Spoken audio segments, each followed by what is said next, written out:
Hi again, guys. It's Ricky from Moshvile Times here. I'm delighted to be welcomed by Roni, the vocalist of Irish band Words That Burns. So it's delighted to see you again, Roni. It's been a long time. So how you been keeping? You still been working through this pandemic and stuff? Yeah, I've been lucky enough to keep my job. Yeah, I was working at home for a little bit, but Yeah.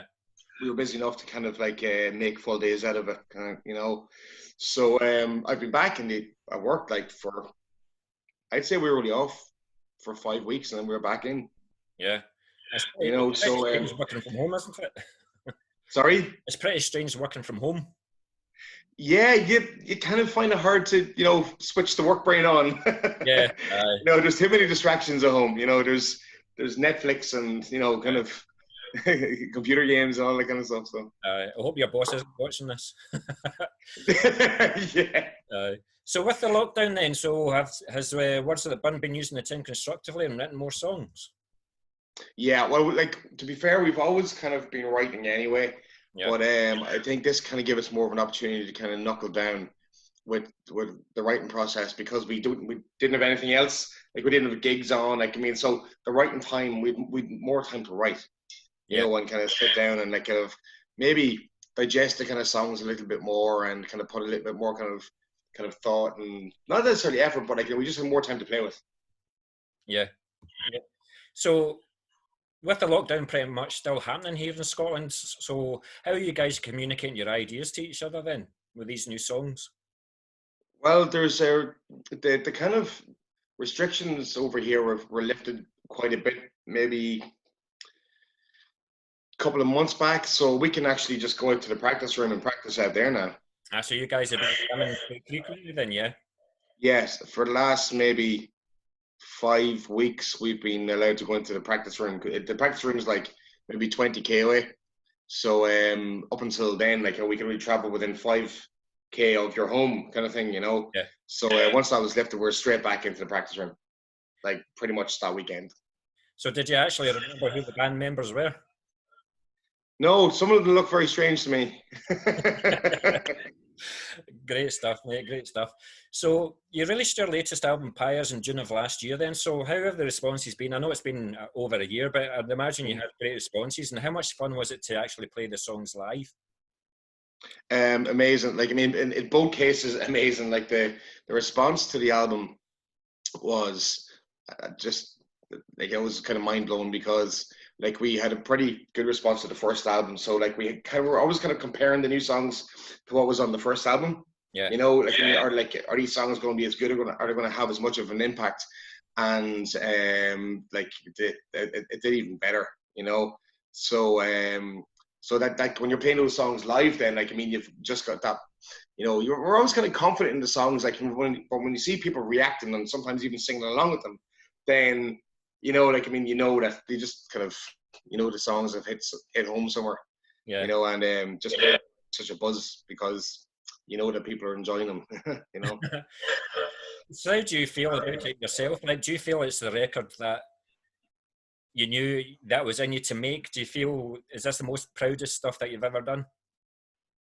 I think so. I think with all new songs, like, I mean, you have to be kind of proud of them. Otherwise they wouldn't make a record, I don't think. But I think, like, the first album that we did, were kind of a little bit green. Like, we're very new to the kind of process, particularly going away to record it. Like, I mean, so we could just got as many songs as we possibly could, and like, kind of just, it was kind of like mud against the wall and see what kind of sticks, kind of thing, like, But with this time, like, we had a little bit more kind of insight to how things were done. Like, we had a little bit more confidence, we had more experience. So when we were writing this album, like, we kind of knew, like, what we were at a little bit more. I think that's the only way to describe it. Like, Did you use the same studio and the same producer?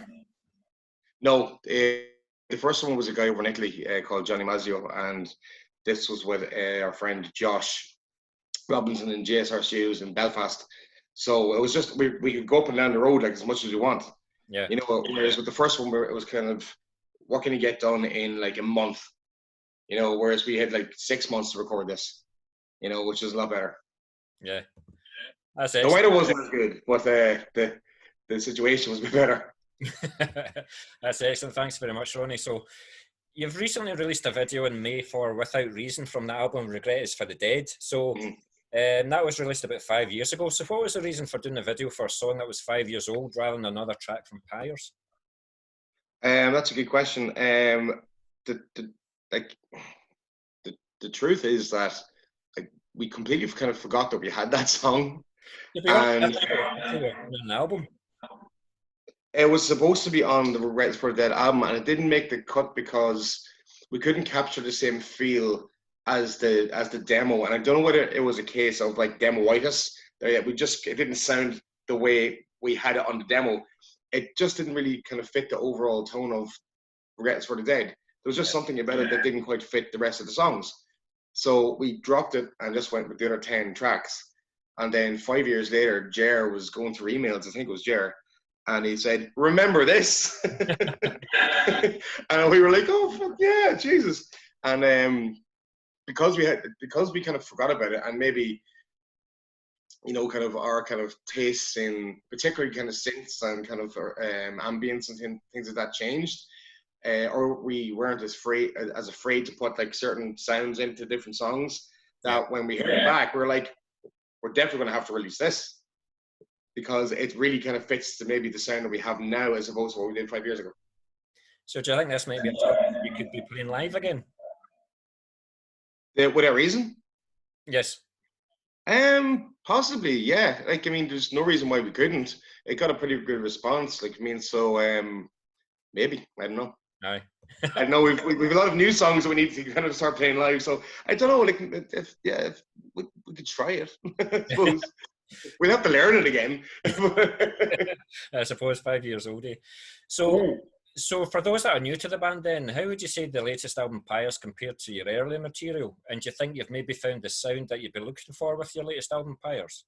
Or do you think you're going to keep on experimenting? I think we're going to keep on experimenting. Like, as I said earlier on, like, I mean, with Regrets for the Dead, we didn't really know what we were looking for. It was kind of like, it was that well produced, all the songs, some of which were like are 10 years old now, like that are Regrets for Dead. Like, I mean, some of those songs were written way before we even considered doing an album, like years before it. It's just that when we recorded the album, your man Johnny produced them so well. Like, I mean, they all sounded like they're coming from the same time. They're from the same kind of train of thought or whatever. Yeah. Whereas they weren't, not at all. Like, and if you know the way myself and Shane write, you can tell which songs are kind of come from who, kind of thing. But with Pyres, it was all coming from the same place. Like, I mean, Shane kind of took the reins in terms of writing like the songs or getting the bass ideas out, and then we come in and we jammed them out, and I'd write the lyrics and the vocal melodies, and it was way more. I don't know what the word is, like, but it wasn't as thrown together, Yeah. So I think you touched on it earlier. Like, so how many new songs have you got? Actual full songs since Pyres written? Oh yeah, we probably have enough for a good solid EP now. Anyway, so how would this sounds compared to Pyres? We're trying some other kind of. We're dipping into some different demographics, like maybe some kind of. It's slightly more poppy. It's kind of in some places, and then it's way heavier in some places as well. But we're trying to just kind of blend different kind of ideas and different genres nearly. Like, I mean, now it's not like completely out of the left of field, kind of like, these guys are bonkers, we're just kind of like trying to, because we did a cover of a Billie Eilish song, and there was elements of that we kind of took and put it into our own songs, because the melodies and the harmonies and like even some of the ambience like work really well with heavy music. Yeah. Like, I mean, so there is definitely a crossover there, like, I mean, but it's not like we're going to be singing about like fucking Boyzone shit, like, it's. Who is it that's bringing the pop? Is it yourself? Sorry? Who is it that's bringing the pop? Is it yourself? All of you. I think, no, you see, like, we listen to so many different types of music. Like, I mean, so if there was like something on in the background, I'd be like, oh, I like that synth, for example. Like, I mean, and then we'd kind of like try and experiment to see if that would work with like, say, really low tuned guitars and like really heavy drums. Like, so, yeah. Whatever works. Like, Yeah. I mean, we're not going to kind of follow any rules just because it's not typically metal, like, you know. Yeah. So what was I going to say there? Yeah. So you guys have literally just signed up to Lost Island Bookings as your booking agent then. So how does that come about, and what are you wanting Lost Island to do for Words That Burn? Book loads of gigs, hopefully. Like, because we've been starved for live gigs this year. We worked with Phil a little bit on a project earlier on this year, like for booking gigs later in 2020, and obviously because like it's looking more and more likely that none of that's going to happen. Phil started up with Lost Island. So when we were talking to him more, we was like, let's just work together, use a booker and us as your client, and everybody was happy. Yeah. You know, like he's got some really good contacts. He's a really good guy. He knows his stuff. He's very into what he does. Yeah. You know, so like, you know, if we get excited about like the shows that he's booking for us, then he gets excited about booking more, and it's a win-win for everybody, I think. So is it Czechoslovakia you've played before? You've played?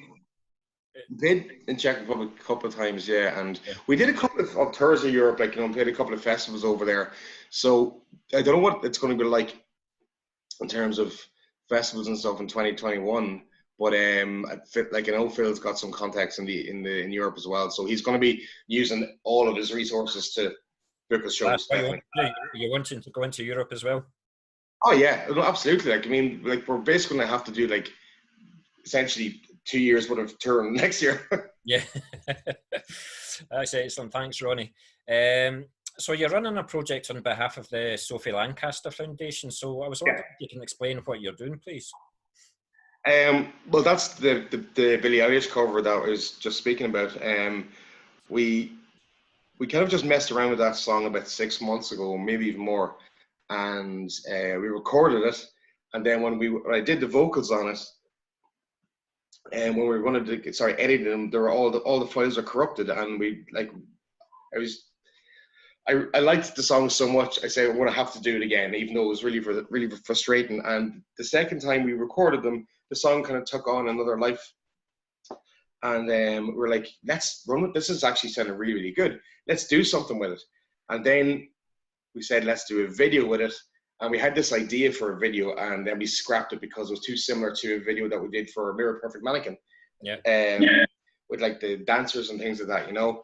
And then it just landed on the table that maybe we should do this for the Sophie Lancaster Foundation, and they are buzzing about it. Like, I mean, and so are we. Like, I mean, it's a fantastic organization, a fantastic foundation, you know. So, and like, everybody in the metal world and the alternative world knows the story and they know about the foundation. Like, I mean, so it was an absolute no-brainer for us to jump on this and run with it. And the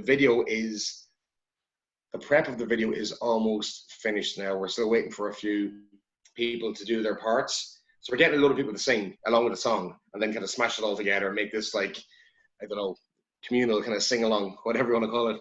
And then we're going to kind of release that hopefully in the next maybe 3-4 weeks, I think. So it's going to be that quick, yeah? Excellent. Yes, it is. Like, we're hopefully going to try and do it around the anniversary of Sophie's death, just to kind of celebrate it. Yeah, excellent. Thank you, Ronnie. Very touching, mate.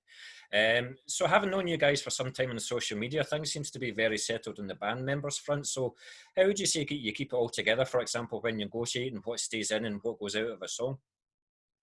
We don't really have too many kind of arguments around about that. Like, I mean, when it comes to writing songs and what's going where and who's doing what, and like what bits should stay and what bits should be taken out, we seem to have like a bit of a hive mind kind of going on about it. Like, you know, if we kind of nearly instinctively know if something's not working, yeah, or if something is working, you know. And that sounds a little bit cliche, and I'm sure every band says that kind of thing, but it's kind of like if Shane sends on like a kind of 4-minute piece of music, like, we know kind of like that bit's staying, that's going, this is going to be joined for, like, you can nearly hear the song before we actually get into the practice room and start jamming it together. Like, I mean, I think it's because we practice so much and like our wavelengths are just like so in line with each other from a musical point of view.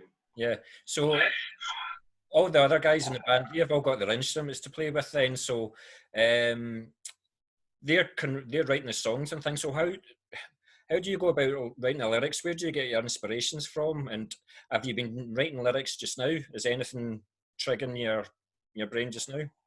I kind of have this list of stuff that like things just pop into my head every now and again, and like most of the time it's like, that would be a really good idea for a lyric or a line or something like that. And then when I'm kind of scrolling through them, I'm just like, fuck me, what was I thinking? Like, but no, seriously, like it's crazy. Like I'd be talking to my dad, I'm like, hold on a second, I just want to record what you're saying there. And like he could be talking about something. I'm like, this is really interesting. But I think for the most part, and for pretty much in every case, that for a song that's made a record or just as a single, it kind of just pops into my head and it just flows in. Yeah. Pretty much from start to finish.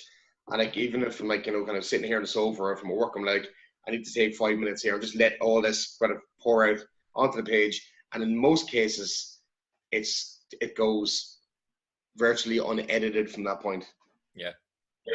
Like it's like I could be waiting for 6 months to write this particular song or that particular song, and then all of a sudden this goes with the music and just start to finish, pretty much most of the time start to finish. So is it yourself that does all the lyrics, or do the other band members contribute as well?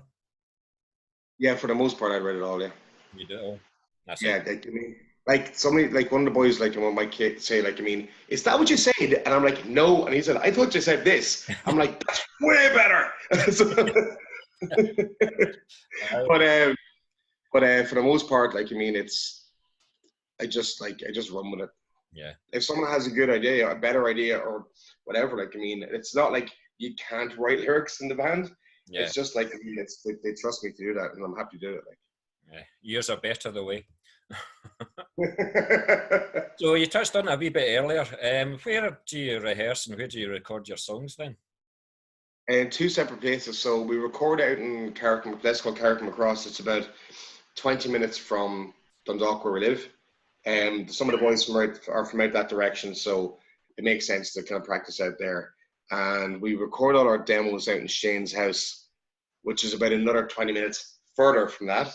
Right. In a place called Kingscourt. And then when we are recording properly, as in like the drums and vocals and the guitars and all that kind of properly, we'd go up to Josh in Belfast, which is about an hour away from here. That's excellent. Thanks.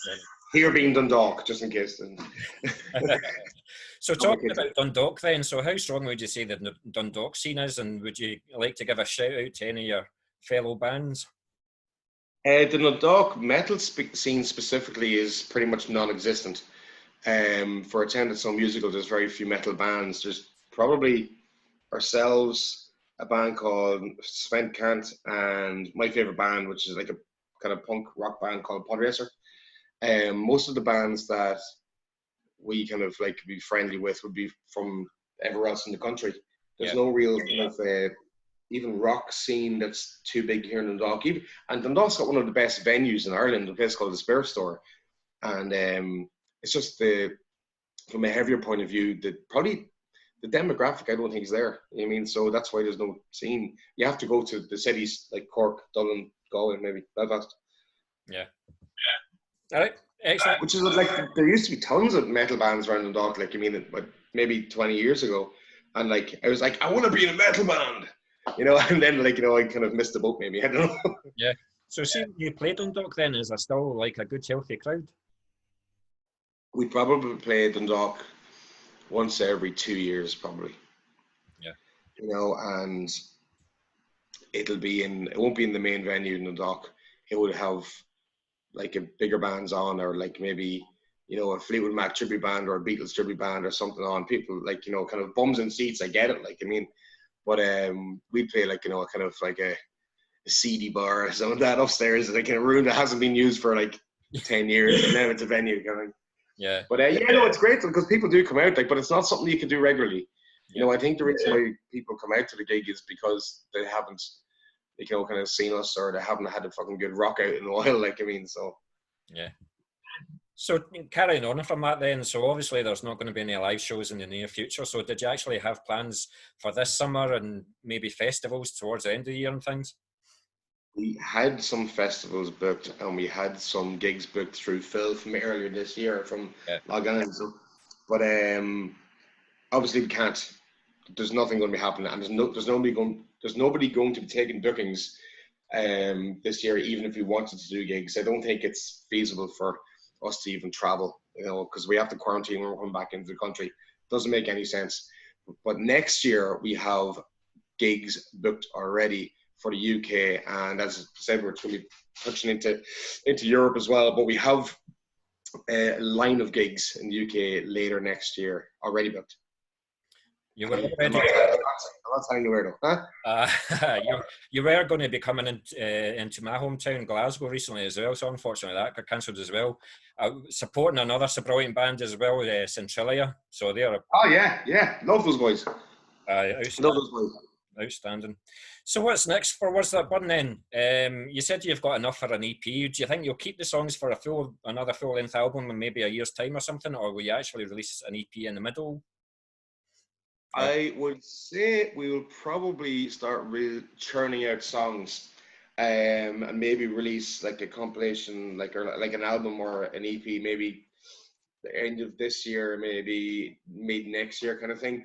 We're not in any rush to kind of put like an album. We're not going to put pressure on ourselves to say, right, we're going to write a 10 or 12 track album. We're just going to keep working on the songs that we have now, get them polished off enough that we can release them, because we want to release new music. We just need to kind of focus on what we have now, and then maybe as they're coming out, kind of like start filling up the rest, or the start to the middle of next year with new stuff as well. Yeah. But I can't say for now for sure that we're going to have an album or an EP out. We have enough songs for an EP. Whether we release it as an EP or not, I don't know.